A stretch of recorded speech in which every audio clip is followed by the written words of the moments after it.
बिस्मिल्लाहिर्रहमानिर्रहीम। अस्सलाम वालेकुम। रियल 2 की हम नेक्स्ट डेफिनेशन देखते हैं। Unit step function. Unit step function की डेफिनेशन देखते हैं। द यूनिट स्टेप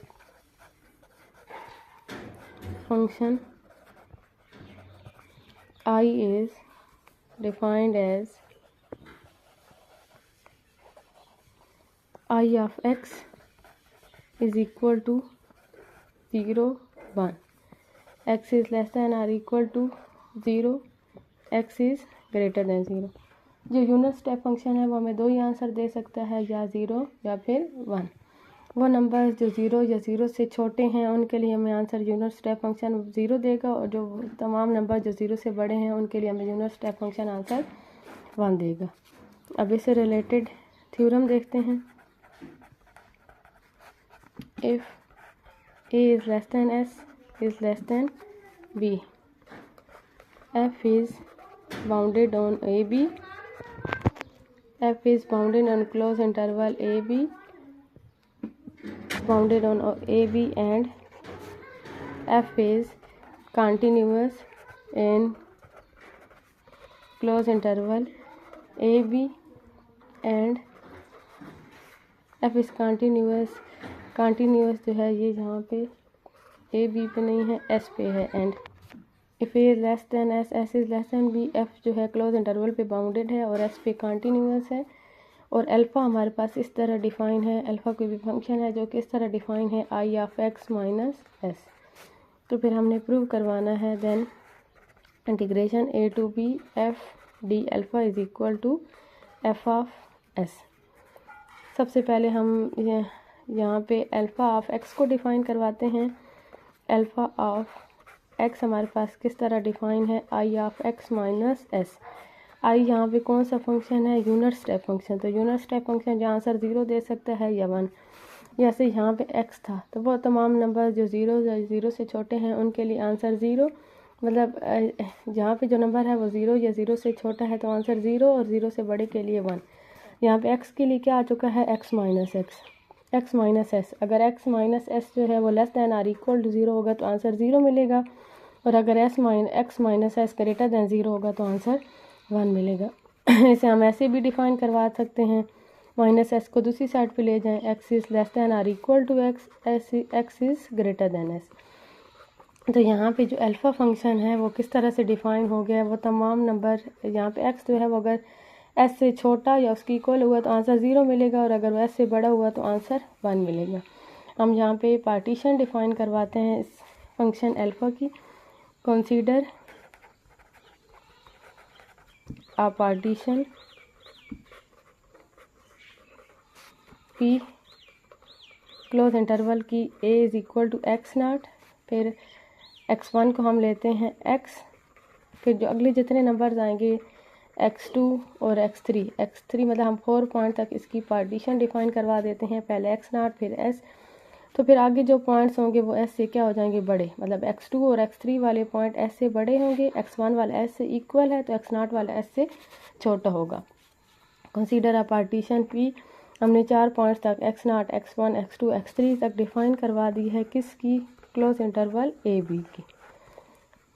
अब वैल्यू निकालें डेल्टा अल्फ़ा 1, डेल्टा अल्फ़ा 2 और डेल्टा अल्फ़ा 3। डेल्टा अल्फ़ा 1 क्या डेफिनेशन बन जाएगी कि पहले इंटरवल का डेल्टा, पहला इंटरवल क्या बनेगा, एक्स नाट और x1, तो इसका डेल्टा अल्फ़ा क्या बन जाएगा, alpha x1 minus alpha X naught. Alpha x1 हमारे पास किसकी इक्वल है, s की इक्वल, और x नाट हमारे पास किसकी इक्वल है, a की इक्वल। s वाला x1 वाला ये अल्फ़ा ऑफ s, जब x s की इक्वल हुआ तो आंसर हमारे पास क्या मिलेगा, 0।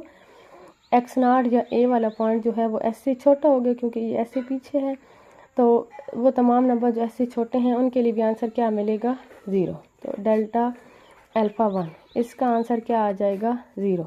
डेल्टा अल्फ़ा 2 ये अगले इंटरवल का डेल्टा होगा x1 और x2 का, इस पे अगर हम डेल्टा अप्लाई करवाएं तो ये by definition alpha of x2 minus alpha of x1, alpha of x2 minus alpha of x1 किसकी इक्वल है, s की इक्वल।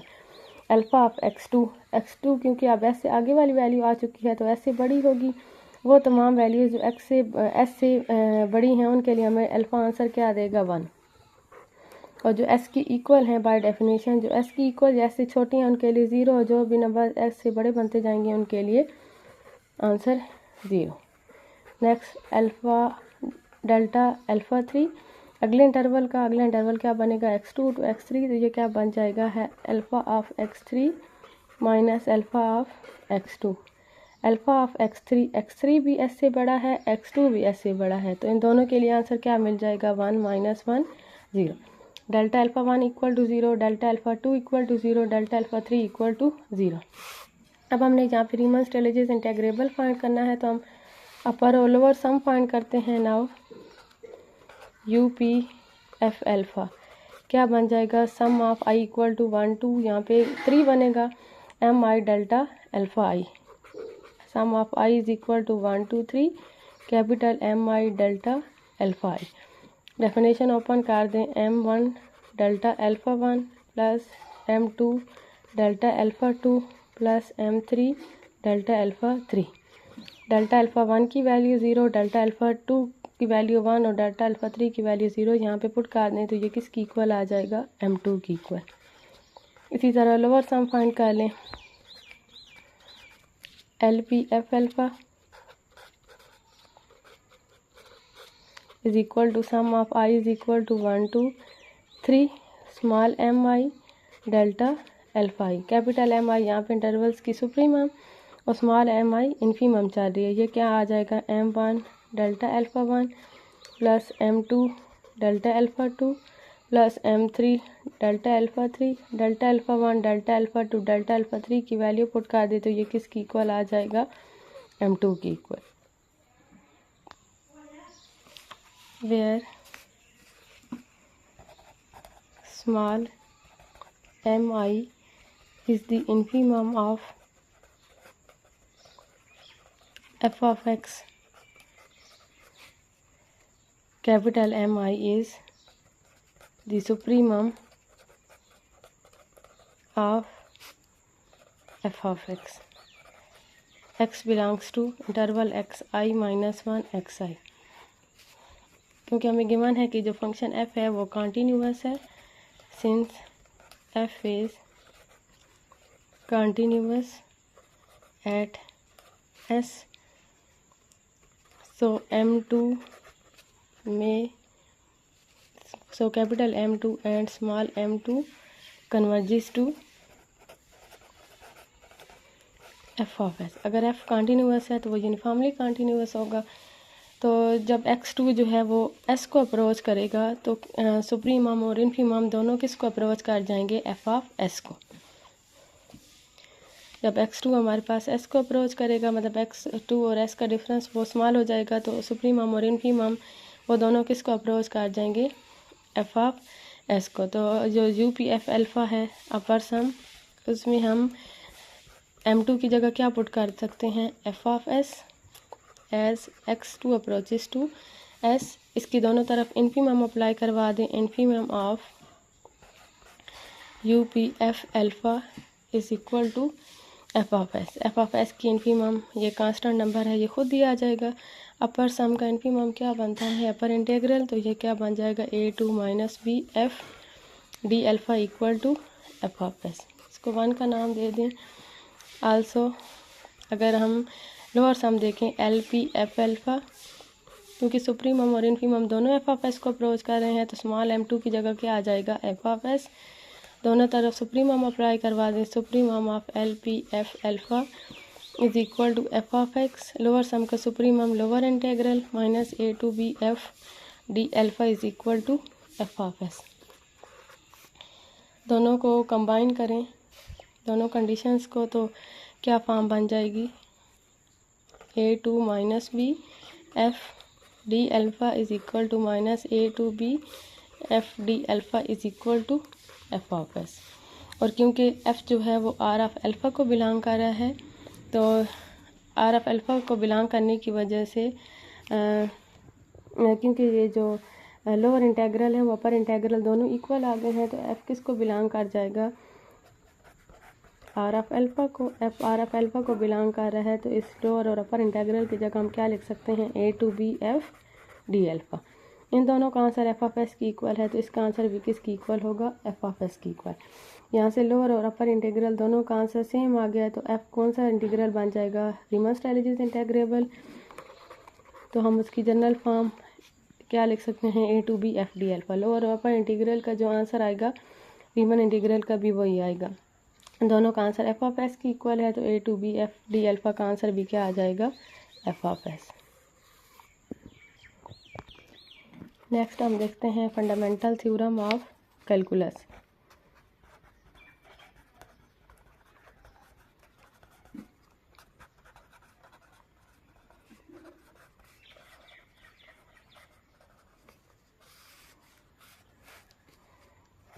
इसकी स्टेटमेंट है, if F belongs to R, ये रीमन सम है या रीमन इंटीग्रल है। If F belong to R on A B and if there is a differentiable function F prime on A B such that capital F prime is equal to small f, then integral a to b f of x dx is equal to f of b minus f of a। कि अगर ये जो small f वाला function है, ये जो small f, अगर capital f वाले का डेरिवेटिव स्मॉल f है, तो स्मॉल f वाली की इंटीग्रेशन क्या बन जाएगी, कैपिटल f। तो अगर ये जो स्मॉल एफ वाली फंक्शन क्या बन रही है, कैपिटल एफ लिमिट के साथ है, तो हम उसको कैसे डिफाइन करवा सकते हैं, F of B minus F of A. पहले अपर लिमिट और फिर लोअर लिमिट पुट कर दें। हमें एक कंडीशन गिवन है कि एफ किसको बिलोंग कर रहा है, आर को। Since F belongs to R on A B, तो इसका क्या मतलब है कि अगर एफ आर को बिलोंग कर रहा है तो काशी क्राइटेरिया होल्ड करेगा। अपर सम का डिफरेंस लो और U P F minus L P F less than epsilon होगा। तो हम गिवन कंडीशन को यूज़ करते हैं, for any epsilon greater than 0 there is a partition P of A B such that UPF minus LPF is less than epsilon. इसको 1 का नाम दे दें। हमने पीछे एक थ्योरम पढ़ा था कि अगर किसी भी फंक्शन के लिए अपर सम और लोअर सम का डिफरेंस लेस देन एप्सिलॉन है, तो फिर ये वाली कंडीशन भी होल्ड करेगी। Sum of I equal to 1 to n F of T I delta X I minus integral A to B F of X D X is less than epsilon. Theorem जिसके हमने 4 parts किए थे, उनमें से एक part ये था कि अगर you P F minus L P F less than epsilon है, तो फिर ये वाला क्राइटेरिया भी उसके लिए होल्ड करेगा। हम यहाँ पे मीन वैल्यू थ्योरम यूज़ करते हैं। बाय मीन वैल्यू थ्योरम, ये जो कैपिटल एफ वाला फंक्शन है ये डिफरेंशिएबल फंक्शन है, तो इसके लिए हम मीन वैल्यू थ्योरम यूज़ करते हैं। By mean value theorem there exist T I belongs to X I minus 1 X I such that capital F वाले के लिए इंटरवल क्या बनेगा, X I minus 1 X I. तो मीन वैल्यू थ्योरम क्या होता है, F of B minus F of A, F of X I minus F of X I minus 1 over B minus A X I minus X I minus 1 is equal to F prime of C. F prime और यहाँ पे सी की जगह हमने कौन सा point ले लिया है, टी आई। कि अगर कोई फंक्शन डिफरेंशिएबल है तो वो कंटिन्यूस भी, अगर कोई फंक्शन किसी क्लोज इंटरवल पे कंटिन्यूस है, डिफरेंशिएबल भी है, तो उस क्लोज इंटरवल में कोई पॉइंट एग्जिस्ट करेगा C F of B minus F of A over B minus A equal to F prime of C. जो फंक्शन हमें गिवन है कैपिटल एफ प्राइम वाला वो डिफरेंशिएबल है। हर डिफरेंशिएबल फंक्शन क्या होता है, कंटिन्यूस भी होता है। तो ये कैपिटल एफ वाला फंक्शन कंटिन्यूस भी होगा। इस वजह से हमने इसके लिए मीन वैल्यू थ्योरम यूज़ कर लिया है। किस इंटरवल के लिए, x I minus one x आई के लिए। सी की जगह हमने पॉइंट क्या ले लिया है, D I. Capital F of X I minus capital F of X I minus one is equal to X I minus one F prime of T I. X I हमारे पास किसकी इक्वल होगा, B की equal, क्योंकि F of X आई किसकी equal होगा, A की equal. Capital F of B minus capital F of A X I minus X I minus one, ये किसकी इक्वल होगा, delta X I. F capital F prime हमारे पास किसकी इक्वल है, स्मॉल एफ की इक्वल। इसकी जगह हम क्या पुट कर सकते हैं, एफ ऑफ टी आई। ये जो डेल्टा अल्फ़ा आई और एफ ऑफ टी आई है, पहले यहाँ पे दोनों तरफ समेशन अप्लाई करवाएं। Sum of I equal to 1 to n F of X I minus F of X I minus one is equal to sum of I is equal to 1 to n X I minus one F prime of T I. जब यहाँ पे summation open करेंगे तो बाकी सारी terms cancel, एक आखिरी और पहली बात जाएगी। क्या फॉर्म बन जाएगी, F of B minus F of A sum of I is equal to 1 to n X I minus one is equal to delta X I F of T I.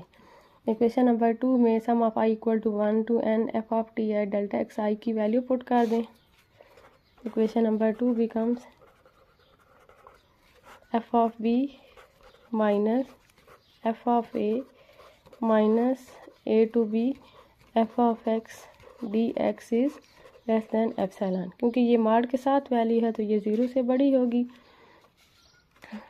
Zero is less than F of B minus F of A minus A to B F of X D X is less than epsilon. Epsilon is greater than zero. तो for every epsilon greater than zero, तो ये वाली term जो है वो zero से बड़ी और ज़ीरो से छोटी भी आ जाएगी। That is F of B minus F of A minus integral A to B F of X D X is equal to zero. अगर कोई टर्म ज़ीरो और एप्सिलॉन के दरमियान बाउंड हो चुकी है तो वो टर्म किसकी इक्वल आ जाती है, ज़ीरो की इक्वल। माइनस इंटीग्रल के साथ इसको दूसरी साइड पे ले जाएं, integral A to B F of X D X is equal to F of B minus F of A.